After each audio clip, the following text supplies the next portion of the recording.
25వ పాఠం తాంత్రిక ప్రక్రియ ఛోడ్. అలా 3 రోజులు తాషీలామా గారి ఆశ్రమంలో లామాసరి మందిరంలో పూజలు జపాలు వింటూ మనస్సు పైలోకాలకు తేలిపోయినట్టుగా విహరిస్తోంది.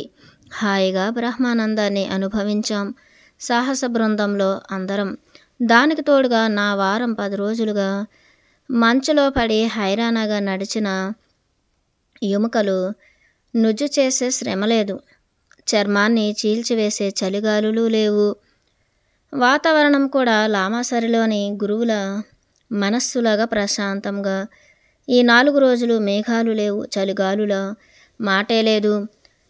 నేలపు స్ఫటికంలా నీలాకాశంలో ఉదయించే సూర్యుడి బంగారు కిరణాలు గోరువెచ్చగా శరీరాలకు తాకుతూ ఉంటే ఉదయం పూజలలో ప్రశాంతంగా ధ్యానం చేస్తూ గడిపాం.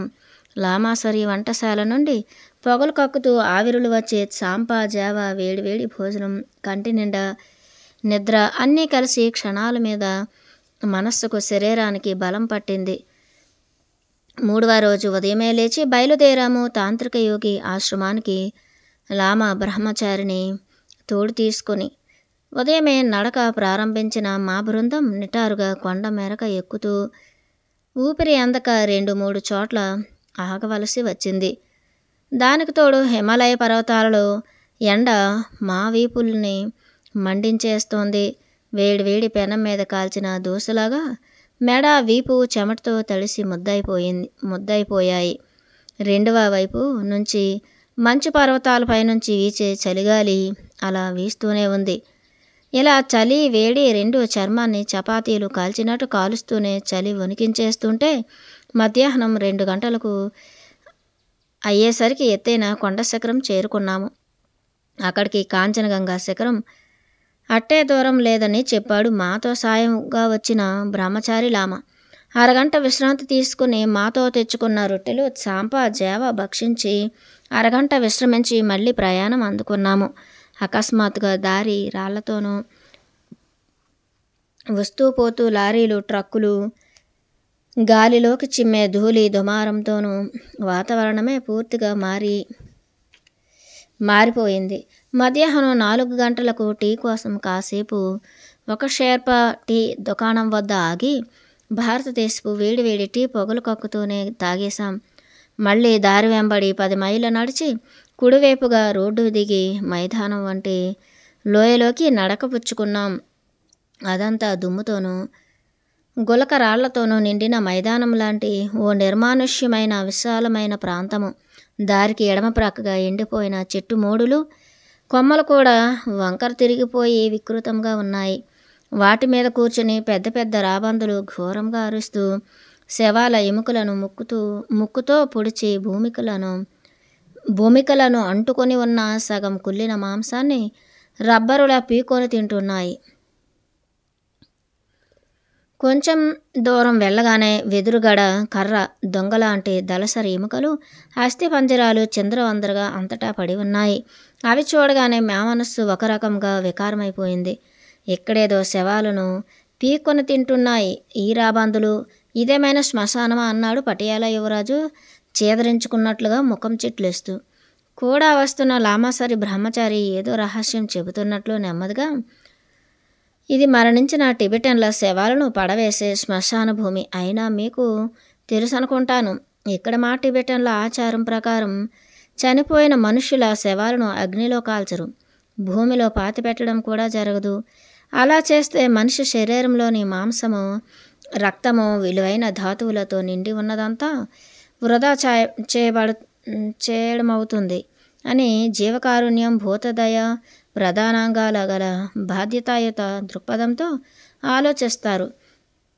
ప్రకృతిలో ఆహారం కోసమే ఈ శ్మశానాన్ని అంటిపెట్టుకుని బ్రతికే జీవులు అనేకం.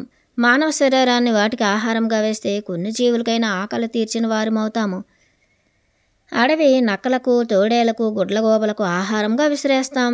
ఇలా మరణించిన వారి శవాలు శ్మశానంలో గద్దలు రాబందులు తినేలాగా విసిరివేస్తే ఆ ప్రదేశమంతా భూతాలకు పిశాచాలకు స్థావరంగా మారదు అంటూ భయంతో కూడిన కుతూహలంతో ప్రశ్నించాడు జగదీష్ చంద్రబోస్ అనే భారతీయ సైంటిస్టు. ఆయన ముఖం చిట్లిస్తూ బాధతోనూ జుగుప్స్తోనూ ఆయన ముఖం ముడతలు పడింది. ఆయన బెంగాలీ బ్రాహ్మణుడు కావటం చేత భారతీయ వేదమతం ప్రకారము బ్రాహ్మణులు మరణించిన వారి శవాలను మంత్రాలతో దహనం చేయటం ఆచారంగా గల ఆ సంస్కృతికి అలవాటు పడ్డాడు.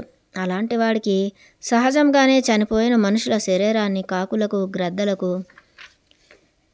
ఆహారంగా వేస్తుంటే అసహ్యం కలిగి ఉండవచ్చు, బాధగాను అది అనిపించవచ్చు. ఇక్కడ శవాలను విరక్కొట్టే వాళ్ళకాటి జీతగాళ్ళు ఉంటారు. లామాసరే నుంచి వచ్చిన బ్రహ్మచారి చెప్పుకుపోతున్నాడు. వాళ్ళ పని శవాల శరీరంలోని ఎముకలను విరక్కొట్టి ముక్కలు చేసి తలలోని పుర్రె పగలకొట్టి లోపలి మెదడు, నాలుకను, గొంతులోని నరాలను మీరు కొబ్బరి పీచు పీకినట్టు పీకి పారేసి చుట్టూరా విసిరివేస్తారు. ఇలాంటి శ్మశానంలో వైద్యలామాలు కూడా కుతూహలంతో గుంపులుగా చేరుతారు. మనిషి శరీరంలోని అవయవాలు కోసి వైద్య శిక్షణ పొందడానికి ఇక్కడ వైద్యలామాలకు వైద్యంలో కావలసిన శిక్షణ కోసం టిబెటన్ల శరీరంలోని అవయవాలు తీసి చూపిస్తారు. మనిషి గుండెకాయ ఎలా ఉంటుందో చూపిస్తారు. యథార్థంగా పేగులు, కనుగుడ్లు, మెదడులోని నరాలు అన్నీ ఇలా ఒక్కొక్కటే అరచేతిలో గీతల్లా ప్రత్యక్షంగా చూపించి మానవ శరీరంలో వైద్యశాస్త్రాన్ని నేరుగా బోధిస్తారు. అలాంటి వైద్య విద్యార్థులకు ఈ శ్మశానం ఎంతో అనుకూలము. ఇకపోతే 3వ రకం విద్యార్థులు కూడా ఈ శ్మశానంలో తిరుగుతూ ఉంటారు. వాళ్లే తాంత్రికులు. అంటే శ్మశానంలో కూర్చుని భూత, బేతాళ, పిశాచ, యక్షిణి దేవతలను ఆహ్వానించి వారి మధ్య నిర్భయంతో ధైర్యంగా నిలబడి ఆ తాంత్రిక హోమములో పిశాచాలతో పోరాడి ధైర్యం పోగొట్టుకోకుండా నిలబడి మంత్రాలు చదువుతూ మంత్రసిద్ధి కోసం తపస్సు చేస్తారు. ఇలాంటి వారు సాధారణంగా రాత్రివేళ మాత్రమే ఈ శ్మశానంలో ఉంటూ అలా దాదాపు 1-2 సంవత్సరాలు ఈ శ్మశానంలోనే నివసిస్తూ సాధన చేయాలి. అలా గురువు ఉపదేశించిన మంత్రము సిద్ధి పొందాక శ్మశానం అంటే భయం పోయాక రాత్రిళ్ళు శవాలను పూడ్చివేసే గోతులలో పడుకుని నిద్రిస్తారు నిర్భయంగా. మరికొందరు చచ్చిపోయిన మనిషి కపాలంలోని పుర్రెలోని దప్పికకు నీళ్లు కూడా తాగుతారు. పుర్రెలోనే దప్పికకు నీళ్లు కూడా త్రాగుతారు. అన్నం వడ్డించుకొని అందులోనే తింటారు. అంతెందుకు, మనిషి కపాలంలోనే భిక్ష చేస్తారు. ఏం వింటూ ఉంటే మీకు భయంకరంగాను, అసహ్యంగాను, జుగుప్సగాను అనిపిస్తోందా? మీ హిందూ మతంలో కూడా మీ శివ పరమాత్ముడు శ్మశానంలోనే నివసిస్తాడని, ఆయన వెంట రుద్ర, పిశాచ, భూత, ప్రేత గణాలు ఉంటాయని చెబుతారు కదా. ఇంకా శ్మశాన రుద్రయాగంలో నాట్యం చేస్తూ, రుద్రతాళం వేస్తూ, ఆయన చేతిలో ఢమరకం మోగిస్తూ, చేతిలో కాలుతున్న శవం మీద కూర్చొని అలానే ధ్యానం చేస్తాడని, ఆ శవాల్ని కాల్చిన బూడిదని శరీరం మీద పూసుకుని విభూదిగా ధరిస్తాడని అఘోర శైవంలో రాయలేదు. అది అంతా శ్మశాన తాంత్రికంలో సాంప్రదాయమే అంటూ ఆశ్చర్యపోతున్న భారతీయ సైంటిస్టు అడిగిన ప్రశ్నకు సమాధానపరచడానికి ప్రయత్నిస్తూ అన్నాడు. అప్పటికి పొద్దువాలి చీకటి పడసాగింది. మా సాహస బృంద సభ్యులలో ఆ పాటకే సాహసం నీరుకారి పోయింది. ఈ శ్మశానంలోని బూడిదలో నడుస్తూ ఉంటే కాలికి తగిలిన పుర్రెలు బంతుల్లా ఎగిరి పడుతున్నాయి దుమ్ము రేపుకుంటూ. కను చీకట్లు ఆ శ్మశానాన్ని ఆవరించుకున్నాయి. చీకట్లో పొగకే కనిపించక శవాల కాళ్ళు, చేతులు మా కాళ్ళ కింద పడి మెత్తగా తగులుతూ ఉంటే ఆ చీకట్లో నడవటం కూడా కష్టమైపోయింది. ఇక రాత్రి ఎలా ఉంటుందో మిత్రమా, ఈ శ్మశానం నుంచి వెళ్ళిపోదామా అన్నారు 4-5 సాహస బృంద సభ్యులు ఐక్యకంఠంతో. వారి ఆశ్చర్యానికి, భయానికి పెద్దగా పట్టించుకోకుండా వింతగా చూస్తూ లామా సరే నుండి మా వెంట వచ్చిన బ్రహ్మచారి లామా ఇలా అన్నాడు. మీరు తాంత్రిక మాంత్రికుడిని చూడాలనుకుంటే ఆయన అర్ధరాత్రికి మాత్రమే ఈ శ్మశానంలోకి వస్తాడు. మిగతా సమయాల్లో ఎక్కడెక్కడో తిరుగుతాడు. ఆయనను పట్టుకోవడం కష్టం. మాకు ఇంకో 2-3 గంటలు ఇక్కడే కాలక్షేపం చేస్తే అర్ధరాత్రికి ముందే ఇక్కడికి వస్తాడు. తప్పక మీకు పరిచయం చేసి నా దారిని నేను వెళ్తాను. లేకపోతే మా గురుదేవుల ఆజ్ఞను ధిక్కరించిన వాడినవుతాను. వారి అనుగ్రహమే నాకు రక్ష అంటూ ఆ శ్మశానం అవతల ప్రక్క ఉన్న రోడ్డు దాటి అవతలి కొండ అంచున ఉన్న టీ షాపుకు దారి తీశాడు. ఒక పంజాబీ వ్యక్తి నడుపుతున్న టీ షాపు అది. అందులో 2 గోర్ఖాలు, ఒక షేర్పా వ్యక్తి, 3 టిబెటన్ నౌకర్లు గిన్నెలు తోమడానికి, పొయ్యి వెలిగించి టీ నీళ్లు మరిగించడానికి సాయంగా ఉన్నారు. రాత్రి బాగా చీకటి పడింది. చలి వణికించేస్తుంది. బడలిక, శ్రమతోనూ, చెమట మీద పేరుకున్న దుమ్ము ధూళితోనూ, అలసటతోనూ డస్సి ఉన్న వారికి ఎర్రగా మండుతూ టీ గిన్నె క్రింద వెలుగుతున్న మంట చలిమంటల ప్రశాంతతనిచ్చింది. 10 నిమిషాలలో టీ కలిపి, టీతో పాటు ఫలాహారం కోసం రొట్టెలు, బిస్కెట్లు తెచ్చి వారికి ప్లేట్లలో పెట్టాడు. కానీ అవి ఏమాత్రమూ వారికి తినాలని రుచించక, రొట్టెలు కానీ ఫలాహారాలు కానీ తినాలనిపించలేదు. అప్పటిదాకా శ్మశానంలో చూసిన ఎముకలు, శవాలు, రాబందుల విన్యాసాలు ఇంకా వారి మనస్సులను వికారంగా పీడిస్తున్నాయి. ఇంతలో చార్లెస్ బెల్ తటాలున తన చేతి మీద వాచి చూసుకుంటూ, మై గాడ్, 11 కావస్తున్నది. త్వరగా టీ తాగేసి వెళ్ళి మన శ్మశాన తాంత్రికుణ్ణి కలవాలి, పదండి అన్నాడు. నిదానంగా టీ తాగుతున్న మిగిలిన మిత్రులను తొందర చేస్తూ అర్ధరాత్రి కావస్తూ ఉండడంతో టీ తాగడం పూర్తి చేసి ఆ మిత్ర బృందం అందరం కాళ్ళీడ్చుకుంటూ అటువైపు ఉన్న శ్మశానం దారి పట్టి తాంత్రిక హోమం చూడాలన్న ఆసక్తితో నీరసంగా నడిచాము. పొట్టుగా, కుదిమట్టంగా ఉన్నాడా వ్యక్తి. మాసిన గడ్డము, తెలుపు నలుపు కలిసి బూడిద రంగు వేసిన వెంట్రుకలు, కళ్ళు బెదురుతున్నట్లు ఆశ్చర్యంగాను, ఒక రకమైన పిచ్చివాడి కళ్ళలో కనిపించే వికృతమైన చూపు. అన్నీ చూస్తే కొంచెం భయం కలిగిస్తుంది ఎవరికైనా. ఎత్తైన ఎముకలు, బలమైన దృఢమైన దవడ ఎముకలు, ఇంటి చూరుల ముందుకి పెరిగిన నుదురు, విశాలంగా బల్లపరుపుగా ఉన్న ఛాతీ మీద చిన్న చిన్న ఎముకలు, జంతువుల కోరల వంటి దంతాలు అన్నీ దండగా గుచ్చి ఓ మాలగా వేసుకున్నాడు. పైపంచె కానీ, కండువా కానీ, మరే ఆచ్ఛాదన లేని శరీరం, బలంగా దృఢంగా తిరిగిన కండలతో ఎముకలు పైకే కనిపిస్తున్నాయి. మోకాళ్ళ వరకు ధరించిన అంగవస్త్రం లేక తువ్వాలు వంటి పొట్టి వస్త్రం ధరించి ఉన్నాడు. అప్పుడే రాత్రి కావస్తున్నది. అతను నిత్య సాధనకు ఉపక్రమించబోతుండగా మాతో వచ్చిన లామాసరి బ్రహ్మచారి మమ్మల్ని పరిచయం చేశాడు. వీరిని పూజ్య గురుదేవులు, తాషీలామా పీఠాధిపతులు మీ వద్దకు పంపారు.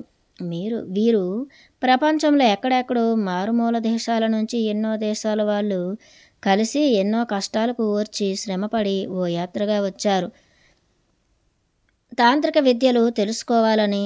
అందుకే మీ వద్దకు తాషీలామా గురుదేవులు వీరికి నన్ను తోడిచ్చి పంపారు అన్నాడు సగౌరవంగా నమస్కరిస్తూ. వీరికి నా గురించి తెలుసా? నేనెవరినో, ఇటువంటి వాడినో, నేను చేసే తాంత్రిక పూజలు, శ్మశానంలో శవాల మధ్యలో జరిపే చోట్ భైరవ తాండవమో అన్నీ వీరికి తెలుసా అన్నాడు ఆశ్చర్యంగా చూస్తూ. అసలు ఈ ప్రపంచంలో తన కోసం ఎవరైనా చూడటానికి వస్తారంటే నమ్మలేనట్టుగా ఆశ్చర్యంగా ఉందతని ధోరణి. మామూలుగా అయితే అతడు ఎవరితోనూ మాట్లాడడు, ఎవరు పిలిచినా పోడు. ఇల్లు, వాకిలి, భార్య, బంధువులు అంటూ ఇతనికి ఎవరూ లేరు. ఒక్కడే ఏకాకి. పైగా అతడి నివాసం శ్మశానంలో. మీరు ప్రత్యేకించి మీరు చేసే తాంత్రిక హోమాన్ని అనే తంత్రయోగ తాండవాన్ని చూడాలని ఆసక్తితో వచ్చారు. ఇదిగో వీరిని మీకు పరిచయం చేశాను. ఇక నేను సెలవు తీసుకుంటాను అన్నాడు తన బాధ్యత వదిలిపోయినట్టుగా. ఆ ఇద్దరి మధ్య ఇటు అటు మార్చి మార్చి చూస్తూ ఆతృతగా నిలబడ్డాం. మా సాహసయాత్రికుల బృందం ఏం జరుగుతుందో అంతుపట్టక, మీరేం చూడాలని వచ్చారు అన్నాడు అతను. లామాసరి నుంచి వచ్చిన యువకుడు వెళ్ళిపోయాక. మీరిక్కడ అరుదైన తాంత్రిక పూజలు చేస్తారని, శ్మశానంలో పిశాచాలు, భూతాలు, బేతాళములు వంటి మహాశక్తులను ఆవాహన చేసి వాటిని మీ వశంలో నిగ్రహించి పెట్టుకుని జరిపే బేతాళ తాండవం గురించి కూడా విన్నాము.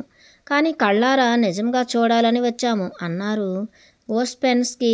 పటియాలా యువరాజు చార్లెస్ బెల్, నేను, ముగ్గురు అంతా ఏకకంఠంతో. మిగిలిన వారంతా అంగీకారంగా తలలాడించారు. తాము ఏం చూడాల్సి వస్తుందో అర్థం కాక. నేను జరిపేది అనే తాంత్రిక పూజ తాండవ ప్రక్రియ. అది ఒక్క అమావాస్య నాడే చేస్తాను, అన్ని రోజులు చెయ్యను. ఇలాంటివి అమావాస్య ముందరి తిథి, చతుర్దశి ఎప్పుడైతే అర్ధరాత్రికి ముందుగా అంత్యమవుతుందో సరిగ్గా అలాంటి ఘోర నిశిరాత్రి అంటే చతుర్దశి అమావాస్యలు కలిసే కాళరాత్రి సంగమ కాలంలోనే ఈ శ్మశానంలోని భూత భేతాల శక్తులు విజృంభిస్తాయి. అప్పుడే వాటిని ఆహ్వానించి ఆవాహన చేయడం సాధ్యపడుతుంది. కానీ అది చూడాలంటే ఎంతో గుండె బలము, ధైర్యం కావాలి. చాలామంది ఈ తాంత్రిక ప్రక్రియలో దిగి పిచ్చివాళ్ళైపోయిన వారు, మతి భ్రమించి యావత్ జీవితం సంఖ్యలతో బంధించబడి జీవితమంతా ఏకాంతంలో గడుపుతున్న వాళ్ళు ఉన్నారు. మనస్సు దిటవు లేకపోతే వాటన్నింటికి మీదే బాధ్యత. ఇవన్నీ తెలిసి కూడా మీరు తాంత్రిక ప్రక్రియ చూడాలని కోరుతున్నారా అన్నాడు. అందుకే కదా ఈరోజు అర్ధరాత్రి నుంచి అమావాస్య కదా అని మేము ముందే లెక్కించుకొని మా ప్రయాణాన్ని ఈ రోజుకు కుదిరేలాగా ఏర్పరచుకున్నాం అన్నాడు నికోలాస్ రూరిచ్ మహాశయుడు. అతడు అదంతా విన్నాక సరే మీ ఇష్టం చూడండి, అంతా ఇక్కడే నిలబడి అని తన పనిలో తాను మునిగిపోయాడు. 1 గంట సేపు విశ్రాంతిగా వేచి ఉండమని తాను తన పూజా ప్రయత్నాలు ఆరంభించాడు. చుట్టూరా నిశ్శబ్దం, కీచురాళ్ల రొద వినిపిస్తోంది. 1 గంట గడిచింది. అర్ధరాత్రి కావస్తోంది. దూరం నుంచి నక్కలు కెవ్వుమని ఊల పెడుతున్నాయి. శ్మశానం సరిహద్దున చెట్టు మీద నుంచి రాబందులు, గుడ్లగోబలు వికృతంగా అరుస్తున్నాయి. రాబోయే తాంత్రిక కార్యక్రమం కోసం ఎదురు చూస్తున్నట్టుగా. ఇంతలో ఎవరో గొల్లున ఏడ్చిన శబ్దం. ఏడుస్తూ ఓ వ్యక్తి, ఆ వెంట 5 మనుషులు ఒక శవాన్ని మోసుకొచ్చి క్రింద పెట్టారు.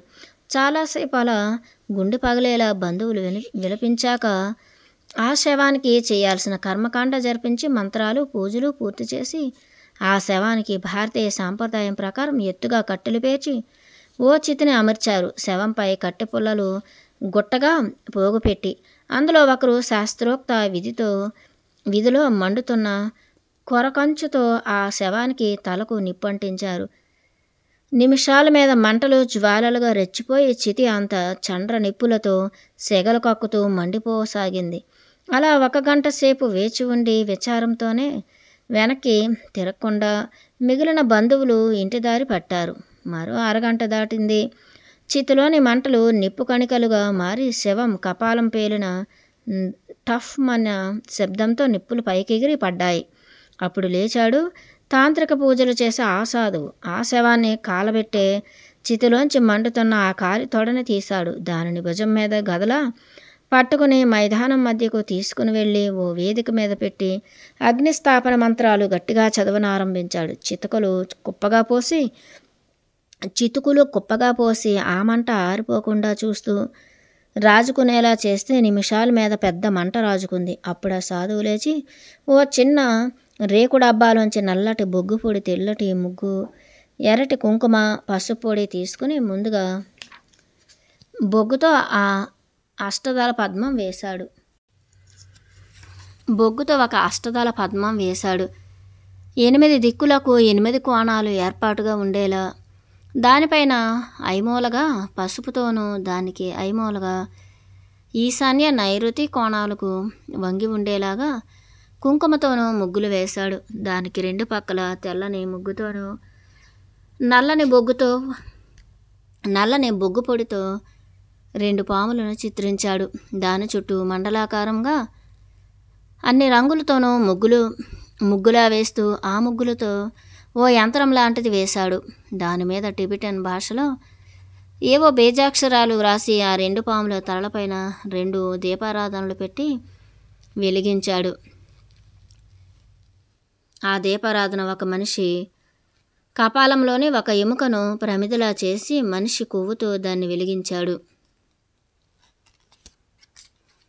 అలా 4 వైపులా దీపాలు వెలిగించాక వాటి మధ్యన ఒక్కొక్క నిమ్మకాయకు పసుపు కుంకుమ అద్ది మంత్రించి పెట్టాడు.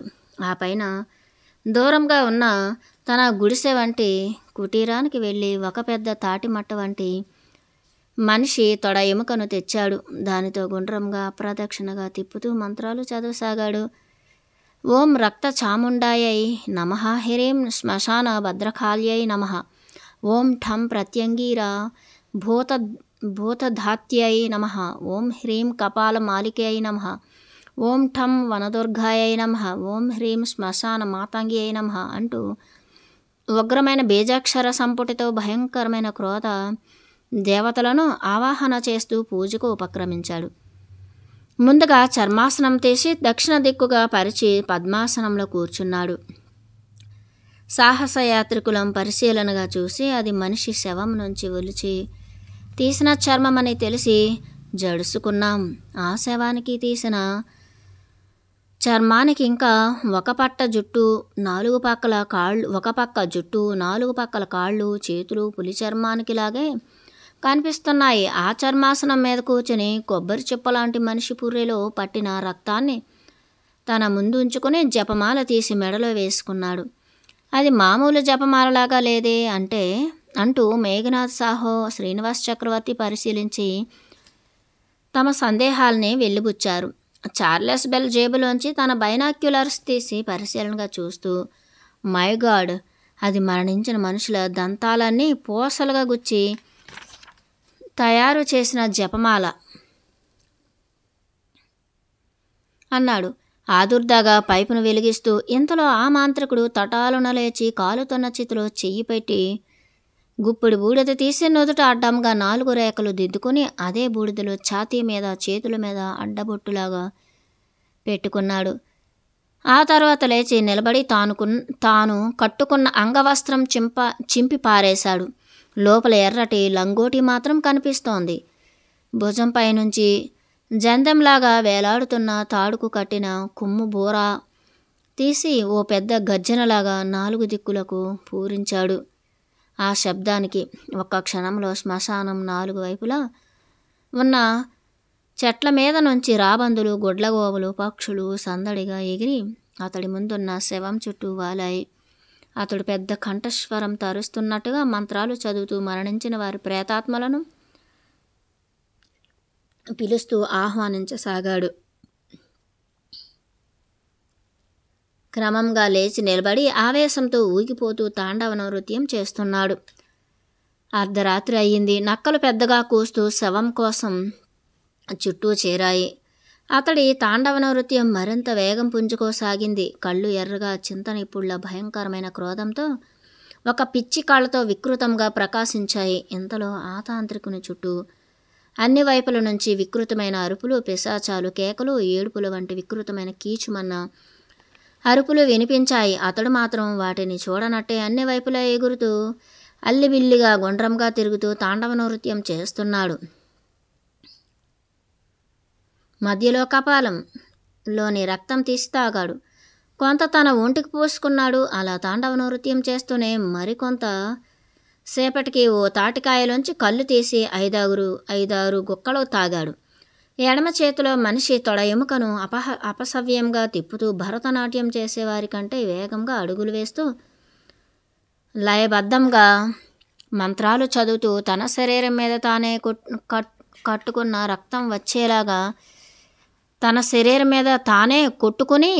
వచ్చేలాగా గాయం చేసుకుంటూ దాన్ని భూతాలకు బలిగా వేస్తున్నాడు. ఆం హ్రీం హ్రూం అంటూ పెద్దగా రంకె వేసి అరచి పులిగోళ్ల వంటి కత్తులతో తన డొక్క చీరుకొని పొడిగాటి రబ్బరు వంటి పేగులను లాగి బలివేస్తున్నట్లుగా తన చుట్టూ విసరసాగాడు. అతడి చేతులు, పొట్ట అన్నీ అతడి రక్తంతోనే తడిశాయి. అయినా అతడికేమీ తెలిసినట్టు లేదు. ఇంకా గద్దిస్తూ హూంకరిస్తూ తన చుట్టూరా ఉన్న అదృశ్య శక్తులను రెచ్చగొడుతున్నట్లుగా వాటి మీదకి దుముకుతూ వాటికి ఆహారం వేస్తున్నట్లుగా తన శరీరంలోని మాంసం ముక్కలుగా కోసి విసిరివేయసాగాడు. దాంతో మా సాహసయాత్రికుల బృందానికి కళ్ళు తిరిగిపోయాయి. చూస్తున్న దృశ్యాన్ని ఇక తట్టుకోలేని పరిస్థితి ఏర్పడింది. ఆదుర్దాగా ఒకరి వంక ఒకరు చూసుకున్నాం ప్రశ్నార్థకంగా. మనం ఇక్కడి నుంచి వెళ్ళిపోదామా బ్రదర్ అంటూ ముందుగా పటియాలా మహారాజు ఇతర మిత్రులను ప్రశ్నించాడు. ఇంకా ఇక్కడే ఉంటే చూసేందుకేమి ఉంటుంది? ఈ పిచ్చివాడు ఇలానే అరుస్తూ తనను తాను నరుక్కొని పీక్కుని ముక్కలుగా చీల్చి హింసించుకుని మరణిస్తాడు. అతడిని చూస్తుంటేనే కడుపులో దేవినట్లు వికారంగా తల తిప్పుతున్నట్లుగా ఉన్నది. తల తిప్పు వచ్చి మనం వికారంతో కింద పడిపోవచ్చు అన్నాడు రష్యన్ పరిశోధకుడు ఔస్పెన్స్కీ 2 వేళ్లతోనూ తన కళ్ళను గట్టిగా నొక్కుంటూ. చిత్రకారుడు నికాలస్ రోరిక్చి తన తల అడ్డంగా విదిలిస్తూ చీచి నా కళ్ళు చీకట్లు కమ్ముతున్నాయి. ఇదంతా ఏమిటో? ఒక భయంకరమైన ఏకాంతంలో గీమంటున్న ఈ దిక్కుమాలిన చోట, ఈ శ్మశానంలో వచ్చి పడ్డాం. మనలాంటి వారికి ఇది చోటు కాదు అంటూ రెండు అడుగులు వెనక్కు వేసి తన వీపున వ్రేలాడుతున్న సీసా నుంచి గటగట 4 గుక్కలు మంచినీళ్లు తాగాడు. మిగిలిన వాళ్ళు ఎవరం మాట్లాడే స్థితిలో లేము.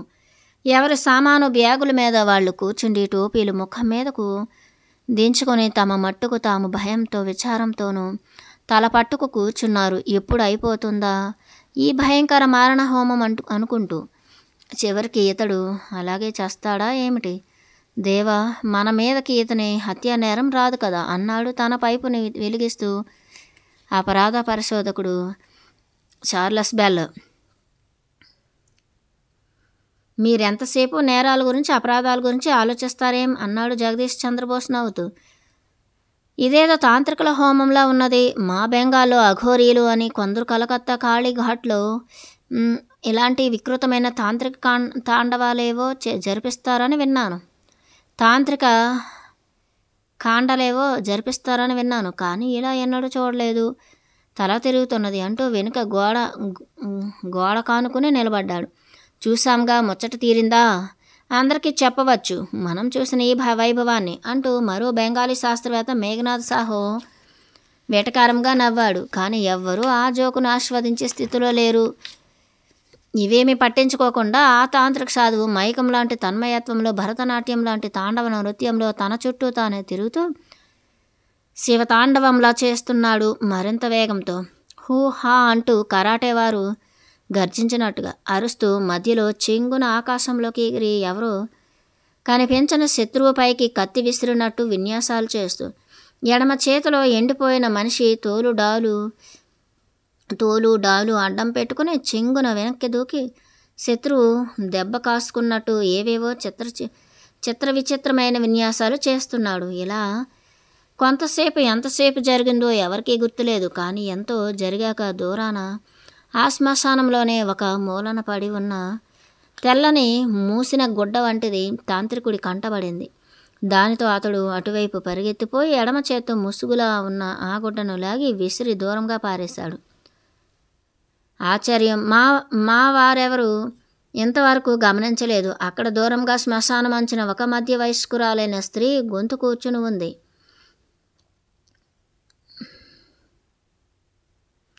ఆమె తలపై కప్పి ఉన్న ఆ గుడ్డ వల్ల వారెవరో ఆమె ఉనికినే గమనించలేదు. ఈ ఘోర తాంత్రికుడు తటాలను ఆవిడ తలపై ముసుగును లాగగానే ఒక్కసారిగా ఊపిరి ఆగిపోయి అందరూ భయపడ్డారు. ఈ దుర్మార్గుడు ఆమెనేం చేస్తాడో అని. అలా మేము అట్టేసేపు ఎదురు చూడకుండానే తెలిసింది ఏం చేస్తాడో. తటాలను ఎగిరి ఆ స్త్రీ పక్క దూకి ఆమె జుట్టును దొరకబుచ్చుకున్నాడు. బరబరా ఆమెను అలా ఈడ్చుకుని వస్తూ నిమ్మకాయ లంతేసి కనుగుడ్లు ఎర్రజేసి క్రోధంతో ఉరిమినట్టుగా ఆమె వైపు చూసి ఆమె చుట్టూ భయంకరంగా గెంతుతూ ఒళ్ళు గగురు పూడ్చి విలయతాండవం చేశాడు. ఈ విన్యాసాలకు ఆ మహిళ కప్పుకుని ఉన్న చాలని దుప్పటి వంటి వస్త్రం తొలగిపోయింది. అప్పుడు గమనించాం ఆమెకు ఒంటిపైన నూలు పోగైనా లేదని. పూర్తి దిగంబరిగా భయపడుతూ నిలబడింది తల వంచుకుని. ఈ తాంత్రికుడు ఎగిరి ఆమెను జుట్టుపట్టి బరబరా ఈడ్చుకువచ్చాడు. ఎర్రగా సగం కాలుతూ ఉన్న శవం దగ్గర ఆమె ఆశ్చర్యంతోనూ భయంతోనూ బిక్క చచ్చిపోయి మాట కూడా పడిపోయిందా అనేలాగా ఉలుకు పలుకు లేకుండా అలా నిలువు గుడ్లతో చూస్తూ నిలుచుంది.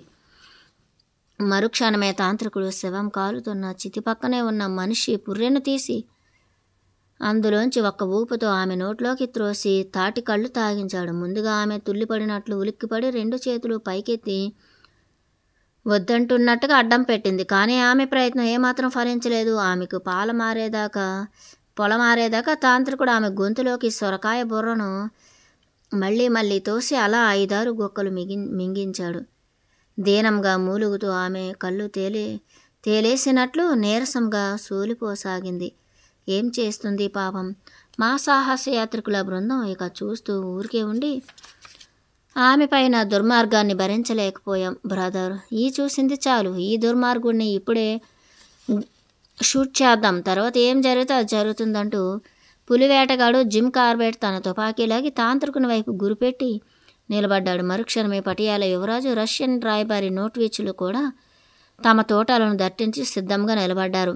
ఇంతలో మెరుపు మెరిసినట్టు ఎవరు ఊహించిన ఆశ్చర్యం జరిగిపోయింది. తాంత్రికుడు భయంకరంగా హిరి హురుమ అంటూ గర్జించిన ఆ స్త్రీ 2 కాళ్ళు పాదాల దగ్గర దొరకబుచ్చుకొని మెరుపుల ఆకాశంలో గిరగర తిప్పి నేలకేసి కొట్టాడు. టెంకాయను పగలగొట్టినట్లు జడిపించే ఆ భయానక దృశ్యాన్ని చూడలేక క్షణం కళ్ళు మూసుకున్నాం అందరం.